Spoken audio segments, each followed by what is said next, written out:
Hello viewers, let's chat about something that's been in our sight but remained confused to the public for a while. Why the Japanese yen has taken such a nosedive in value over the past few years. I mean, we have seen crazy stuff happening in currency around the world, right? Like how the Russian rubles crashed overnight and then bounced back and then depreciated again, or the Turkey lira experienced a free fall almost out of nowhere, and then there is the yen, which has dropped roughly around 40 to 50% against the US dollar since around 2020, or maybe 60% if we zoom back into 2011. It's like, huh? What happened? Without having too much ideas in your head, puzzling at first, but once you dig in, it all makes sense. So grab a cup of tea and let's break this down together. Nice and easy. First off, you know what's supply and demand, right? At least in the basic understanding. Supply and demand applies almost everything where trades were involved, or in another word, market. And in which includes money. It's like imagine you're a seller at a market selling grasses. Yeah, grass. You know, horse needs them, right? Now, everyone in the market agreed that each grass worth about 1 cent. I mean, let's assume it is. But then, out of the blue, the sun decided to go all out. He radiates and supplied to our emerald domain sufficient vitality dues. Don't know what am I talking about though. And suddenly, grass grows everywhere. It multiplies like rabbits on a spring day. Now, the market's stuck with way more grass than anyone needs, which in turn is a tragedy for us sellers because the cost of production is low. Everyone decided they can push the price a little bit lower in order to get the product sold. Now, you can't get that 1 cent per grass anymore, and it's like 10 times cheaper now because of the competitions. It's not 1 cent anymore. It's probably like 0.1 cent. For examples we were talking about, and that's exactly what happened to the Japanese yen. Too much supply and not enough demand, and boom, depreciate. So how did the Japan end up with all these extra yens floating around? Well, it all ties back to a big policy change that started back in 2013. Thanks to the former prime ministers, the Abe Shinzo, which if you have studied economy, you could have probably heard of his Abenomics plan. For it's like a way of giving the economy in Japan an energy boosters. It's like drinking of dozens of Red Bulls with 3 key arrows.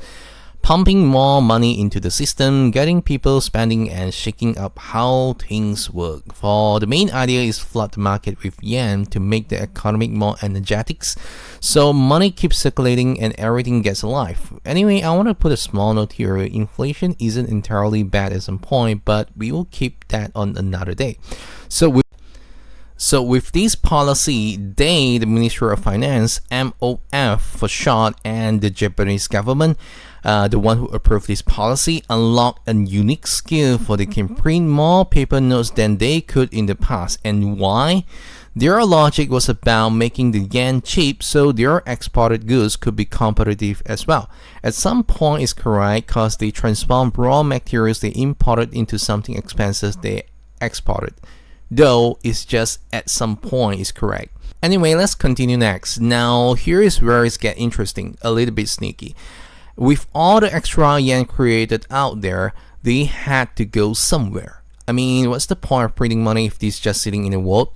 So Japan made it super cheap to borrow these yen, like offering loans at almost 0% interest rate, which many of you would have experienced them during like after 2008, because you will have some celebrities came out of nowhere telling you use debt to earn money, make use of your debts, blah blah blah blah. Yeah, you heard that right. Loans were cheap and were easily approved. That means local banks, big institutions, even international investors could scoop up yen loans without worrying much about paying back in interest. It's like getting free tickets to amusement park. Who wouldn't jump on that? Okay, put yourself in their shoe for a second. If someone handed you a pile of cash with no string attached, or at least no interest fees, what would you do with it? You wouldn't just stash it under your mattress, right? No, you did look for ways to make it grow. Imagine if you're borrowing at a 0% cost, you did want to invest in something that gives you more than 0% in return. Maybe the stock market where shares could jump up, or maybe the real estates buying up properties that appreciate, or even riskier stuff like currency trading, so maybe Bitcoin, or starting a real business. That's exactly what happened. International funds borrow yen like it was going out of style and pour into all sorts of investment worldwide. So you could see like many things jumps up, including these commodities like crude oils, metals, everything. So it's no wonder people say yen become one of the massive sources of global liquidity, helping pump up stock market and drive up prices for everything like houses. Yeah, that's another grand topic. We will keep that another time. But wait, you should come to realize that not everyone is a risk taker. Some people prefer playing it safe. They want steady, guaranteed returns, even if it's just a little bit. So what's the best place for that?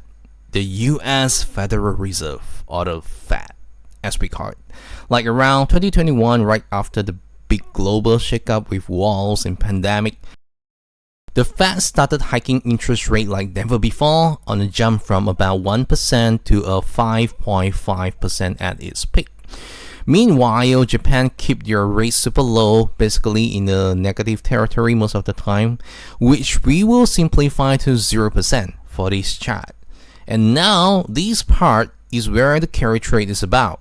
So picture this: if you have got yen loans for 0%, and then the Fed is offering you a place to park your money with 5.5 interest reward.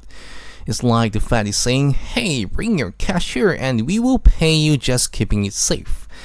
And if you borrow the yen, and then, you get what I mean? And that's where the magic, or maybe the madness, happened.